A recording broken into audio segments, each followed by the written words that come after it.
ও আমিনা, কি যে কও, ওনারা সবাই বুঝে গেছেন যে তুমি নিজের কবরেজ মশার মাইয়া বলে ভাবো। ঠিক কি না ভাবি? ঠিক কিনে ভাবি ক্ষমতা মায়ের থেকে মাসির দরদ বেশি। আমি শোনো, যে লোকটা সেবা করছো না, ওই তোমার এই কবরেজ মশাই আমার স্বামী। আর যে বাড়িতে তোমরা দুজন দাঁড়িয়ে আছো ওটা হচ্ছে আমার বাড়ি। তুমি যদি বাবাকে সত্যি স্বামী ভাবতে তাহলে কখনো বাবার মৃত্যু কামনা করতে পারতে না মা। আমি জানি না তুমি মানুষটাকে কতটা স্বামী হিসেবে মানো। আমি আমি কিন্তু আমার বাবা ছাড়া আর কিচ্ছুটি বুঝি না। চারু, চারু মা, খুব খিদে পাচ্ছে মা, খুব খিদে পাচ্ছে। ভাবি, কবরেজ মশাই কিছু খেতে চাইছেন। তো কি করব আমি, কি করব? আর তোমার কবরেজ মশাই কি কোনো হরিদাস পাল নাকি যে যখন খেতে চাইবেন তখনই ওনাকে খাওয়াতে হবে? ভাবি, এই শোনো, বাড়িতে কোনো খাবার নেই, কিচ্ছু নেই। অত পিরিত থাকলে না জল খাইয়ে ঘুম পাড়িয়ে দাও। কিন্তু ওনার যে খিদে পেয়েছে, জল খেয়ে থাকবেন? তো জল খাবে না তো কি খাবে? ফল খাবে, ফল। কোনো কিছু একটু খাবার জন্য না, হবে না, কোনো খাবার দাবার কিচ্ছু হবে না। দেখছো এত অসুখ করেছে, শুয়ে আছে, নড়তে পারছে না। আরে বাবা, বুড়ো বয়সে এরকম অনেক খাওয়ার নোলা হয়, বুঝেছো তো? আর মেয়ে শোনো, তোমরা তারপরে খাওয়ার গেলাবে, আবার বিপদ বাড়বে, তখন কে দেখতে আসবে শুনি? ভাবি, আমি একখান কথা কমু? না বাছা, তুমি আর কোনো কথা বলো না। অনেকক্ষণ ধরে ফটর ফটর করে অনেক কথা বলেছো, আমি অনেক শুনেছি। আর কোনো কথা হবে না বলে দিলাম। আর শোনো মেয়ে, আমি এখন ঘুমোতে যাচ্ছি, সারাদিন অনেক খাটাখাটনি খেটেছি। হ্যাঁ, ও মা গো, ম্যাচ ম্যাচ করছে। আমি ঘুমোতে গেলে ডাকবে না কিন্তু, ভ্যাবি ভ্যাবি করে। এই সরো সরো।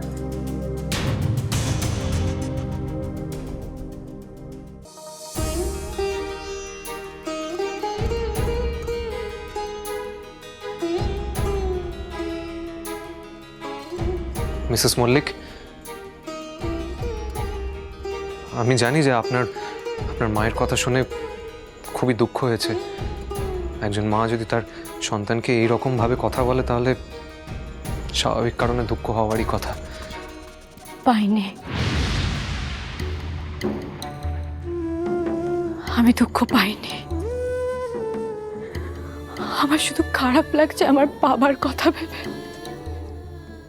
মানুষটা দিনের পর দিন কত কিছু সহ্য করে চলেছে, তাই না? সারা জীবনে শুধু কষ্টই পেয়ে গেল, কোনো দিন শান্তি পেল না।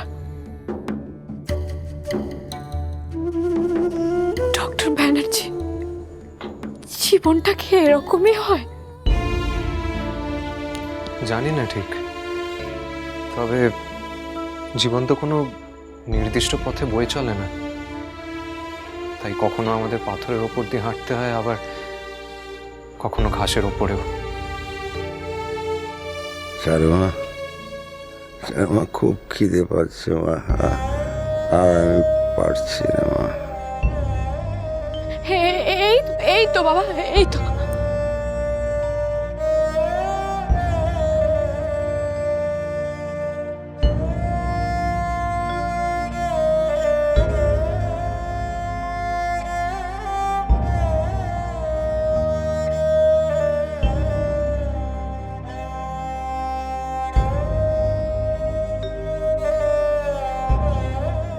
বাবা,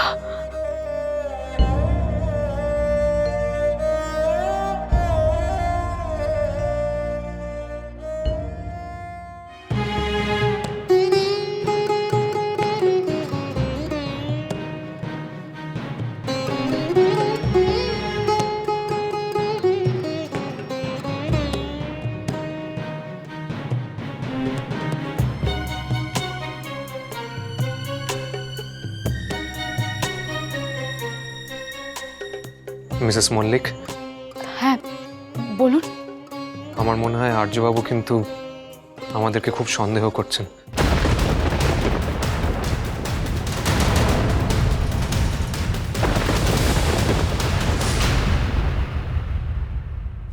ছি ছি ছি ছি ছি ছি ছি। আমি কি পাগল হয়ে গেলাম নাকি? যে আর্য মল্লিকের কাছে নারীদের সম্মান সবার আগে ছিল, সে আর্য মল্লিক কিনা ছি ছি ছি ছি, আমি কি করে ওনার সাথে আচরণটা করতে পারলাম? কবরেজ মশাই লাইগে আপনাকে বাসায় আসি বলে এইভাবে অপমান করবেন বাবু?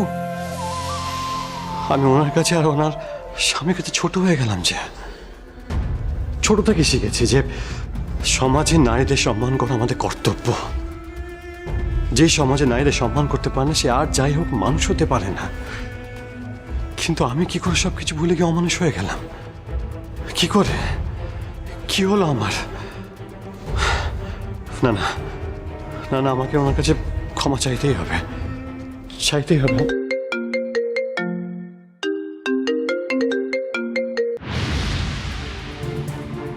হ্যাঁ হ্যাঁ স্যার বলুন। আর্যবাবু, এই সময় আপনাকে ফোন করে বিরক্ত করলাম না? না না, একদমই না, আপনি বলুন। না মানে আসলে তারপর থেকে তো আর খোঁজ নেওয়া হয়নি, তাই ভাবলাম যে একবার ফোন করে আপনাকে জিজ্ঞেস করে নিই যে আপনার শ্বশুরমশাই কেমন আছেন। আগের থেকে স্টেবল, কিন্তু এখনো পুরোপুরি সেন্স আসেনি। যাক, স্টেবল আছে শুনে খুব ভালো লাগলো। আই হোপ উনি তাড়াতাড়ি সুস্থ হয়ে উঠবেন। হ্যাঁ স্যার, আমারও তাই মনে হয়। ঠিক আছে, সাবধানে থাকবেন। আমিও একটু পরেই স্কুল থেকে বেরোবো। স্যার আপনি এখনো স্কুলে? না মানে কি করব বলুন, অন্যান্য দিন আপনারা থাকেন, আমার কোনো চাপ থাকে না। আজ আপনারা নেই, তাই সব কাজ শেষ করতে একটু টাইম লেগে গেল। আমরা নেই মানে? আমি জানি, কিন্তু আপনি আর কার কথা বলছেন যে যায়নি? কেন, চন্দ্রিমা ম্যাডাম? সঞ্জীবী ম্যাডাম উনি আজকে আসেননি? হ্যাঁ এসেছিলেন। আপনি যখন সকালে ফোন করলেন তখন ম্যাডাম তো আমার সামনেই ছিলেন। আমি আপনার সঙ্গে কথা বলে ফোনটা ছাড়তেই স্যার, স্যার কি হয়েছে? আর্যবাবু জানালেন যে উনি আজকে আসতে পারবেন না। ফর এমার্জেন্সি ওনাকে একবার মাধবপুর যেতে হচ্ছে। ওনার শ্বশুরমশাইয়ের অবস্থা খুব খারাপ, বোধহয় বাঁচবেন না। ম্যাডাম, ম্যাডাম কি হলো? আপনার কি শরীর খারাপ লাগছে? স্যার, আমার শরীরটা না খুব খারাপ লাগছে। আমি এখন বাড়ি চলে যেতে পারবো? চন্দ্রিমা ম্যাডাম এখন কেমন আছেন আপনি কিছু জানেন? না, আমি ওনার খবর নেওয়ার জন্য কয়েকবার ফোন করেছিলাম, কিন্তু ম্যাডাম তো ফোনই ধরলেন না। ঠিক আছে স্যার, আমি এখন রাখছি, পরে আপনাকে ফোন করছি। Okay, good night. Good night sir. আপনি যখন সকালে ফোন করলেন তখন ম্যাডাম তো আমার সামনেই ছিলেন। উনি জানতে চাইলেন আপনার কি হয়েছে। তা আমি ওনাকে বললাম আপনার মাধবপুরে যাওয়ার কথা আর আপনার শ্বশুরমশাইয়ের সিরিয়াস অবস্থার কথা।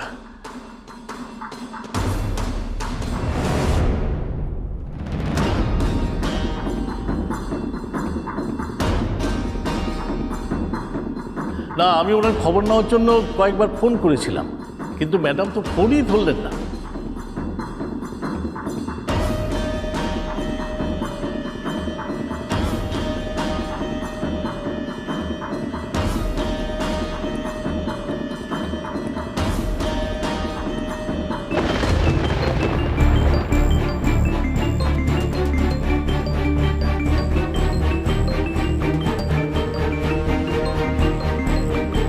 চন্দ্রিমা?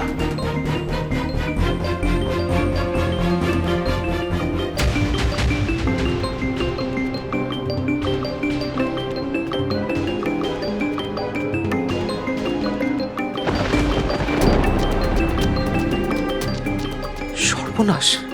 কে ফোন করেছে ডক্টর ব্যানার্জি? আর্যবাবু।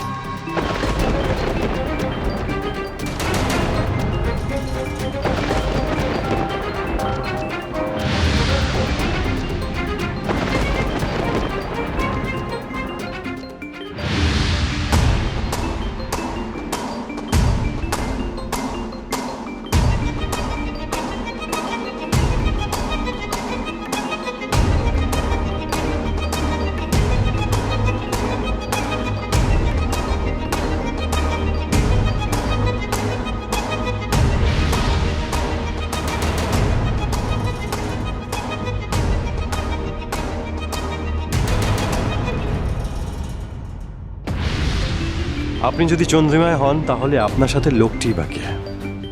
আর আপনি হঠাৎ এখানেই বাঁচতে গেলেন কেন?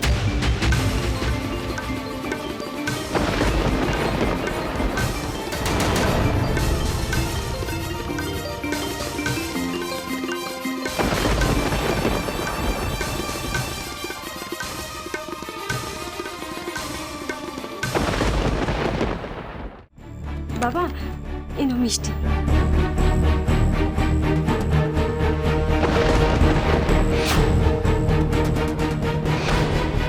বাবা, আপনি সারাক্ষণ চালু চালু করছেন, দেখুন আপনার চারু পাশেই বসে আছে আপনার।